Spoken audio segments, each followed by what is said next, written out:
Take a look at what happened. It's the Secret Service's biggest crisis in decades. How did a 20-year-old gunman climb a rooftop with a rifle and fire shots at former President Donald Trump from less than 150 yards away? Shooters down. Are we good to move? This is a colossal failure for the Secret Service. The Secret Service isn't just responsible for the safety and security of the protectee. They're also there for the safety and the security of the people that are showing up to these events. So this is tragic all around. Here's what we know about the security gaps that led to the assassination attempt on Trump. Yeah, look, there he is. In a video taken by a bystander shortly before the shooting, the gunman, Thomas Matthew Crooks, could be seen crawling on a roof as people were heard pointing him out. Dangerous people, criminals. We have criminals. And a witness told the BBC, the police are down there running around on the ground. We're like, hey, man, there's a guy on the roof with a rifle. But those alerts, if heard by any officers, didn't seem to make it up the chain back to the command center. That's a massive communication failure. When I was overseeing sites, we would have Secret Service agents right next to police with police radios. If there's something that's going on, boom, everybody knows instantly. Quite frankly, if the detail had known there was an armed person climbing up on a roof, they would have evacuated the president right away, no questions asked.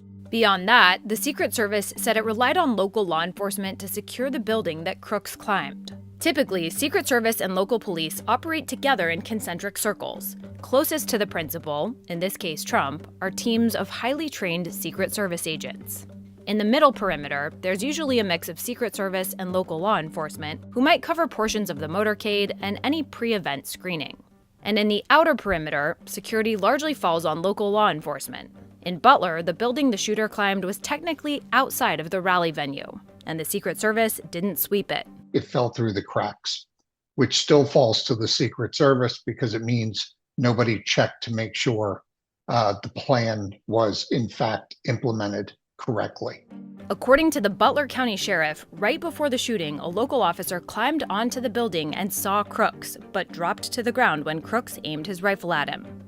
In an interview with ABC News, the Secret Service Director Kimberly Cheadle said local officials were inside the building when Crooks scaled it, but said, "The buck stops with me. I am the director of the Secret Service." There are also questions about why counter-sniper teams located behind Trump didn't take out the shooter earlier, even though they appeared to be facing in his direction.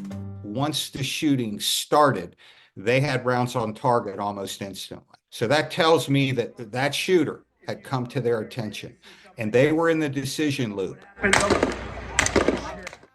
The investigations into what went wrong will also focus heavily on what happened before the event even took place.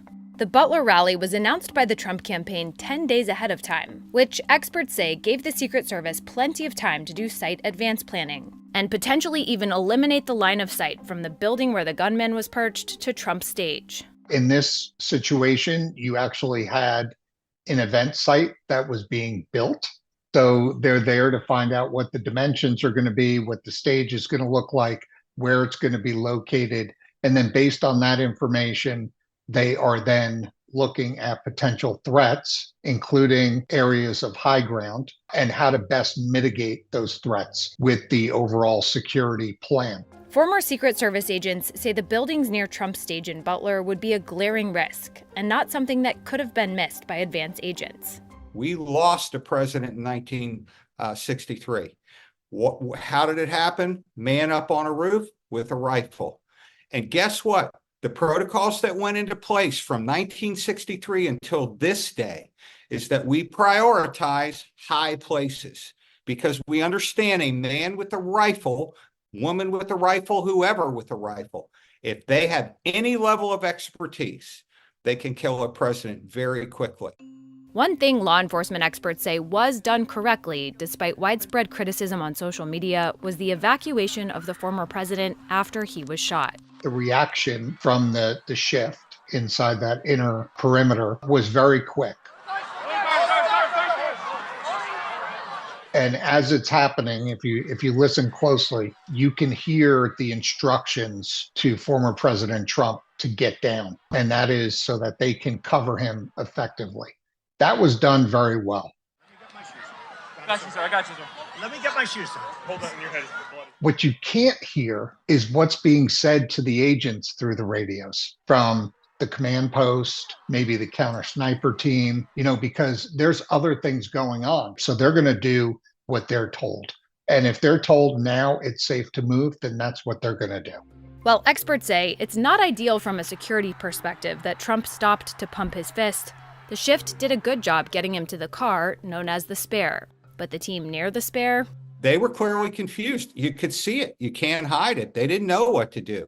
President Biden has been briefed about the assassination attempt and has pledged a quick probe led by the FBI.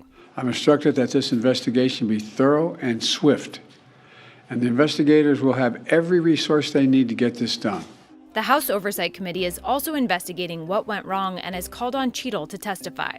In a statement, Cheadle said the Secret Service is working with all involved federal, state, and local agencies to understand what happened, how it happened, and how we can prevent an incident like this from ever taking place again.